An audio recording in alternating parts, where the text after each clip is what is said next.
Hello guys, আজকে আমি তোমাদের দেখাবো আমাদের বাড়ি পুরোটাই কমপ্লিট হয়ে গেছে, রং করা কমপ্লিট হয়ে গেছে।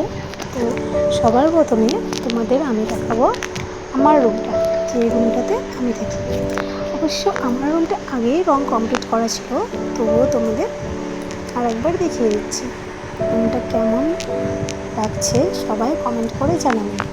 তারপর আমাদের সাইড রুমটা, আর একটা রুম আছে, সেটাও তোমাদের দেখানোর পরে রুমগুলো কেমন লাগছে রং করার পরে অবশ্যই সবাই কমেন্ট করে জানাবেন। কিন্তু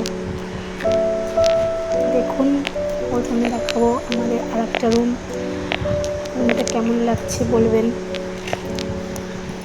আমার কাছে তো খুবই সুন্দর লাগছে, তবুও আপনাদের কেমন লাগছে সেটা বলবেন। তারপরে আমি আবার দেখাবো আমাদের সাইড রুমটাও আমাদের ঠাকুর আছে, তবুও আপনারা দেখে নিন কেমন লাগছে। যদি ভালো লাগে তাহলে কমেন্ট করে বলবেন।